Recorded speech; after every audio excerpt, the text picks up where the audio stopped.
डोक्यात दगड टाकून महिलेला ठार करून तिथून पळ काढला। घराजवळील काही नागरिकांच्या हा प्रकार लक्षात येताच त्वरित जामनेर पोलीस स्टेशनचे पोलीस निरीक्षक किरण शिंदे यांना घटनेची माहिती दिली। घटनेची माहिती मिळताच तात्काळ घटनास्थळी पोलीस यंत्रणा दाखल होऊन फरार आरोपीचा शोध घेत त्याला पोलिसांनी अटक केली आहे।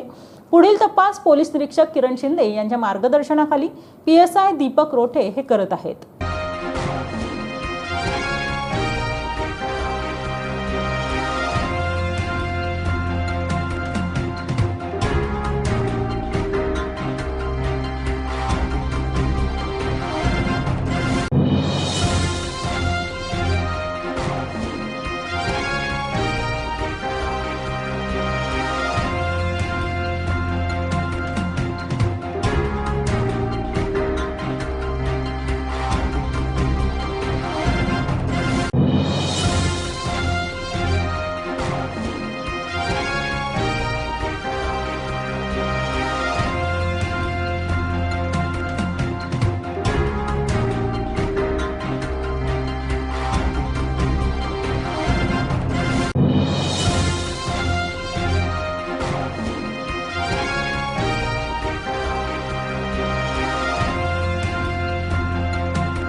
सर, एकंदरीत काय घटना आहे, काय नेमकं घडलं? जामनेर पोलीस स्टेशन हद्दीमध्ये शहापूर म्हणून एक गाव आहे। त्या गावामध्ये एक झोपडीमध्ये राहणाऱ्या एका महिलेचा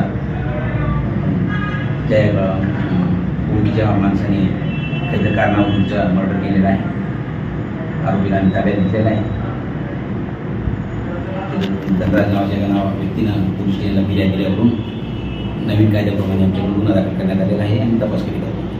सर, काही प्राथमिक माहिती समोर येते का की कशावरनं तो त्याबाबतीत तपास चालू आहे। सर, ही जी घटना घडलेली आहे आज 1 जुलैपासून थोडेसे कायद्यांमध्ये बदल झालेले आहेत, तर याच्यावर कुठल्या पद्धतीने कारवाई करण्यात येणार आहे? आता हे नवीन कायद्याप्रमाणे भारतीय न्याय संहिताप्रमाणे आता नवीन कायद्याच्या कलम 103 प्रमाणे आम्ही त्याच्यामध्ये कारवाई करणार आहोत। त्याप्रमाणे गुन्हा दाखल करण्यात आलेला आहे आणि BNNS प्रमाणे तपासाची प्रोसिजर अवलंबणार आहे। या बातमी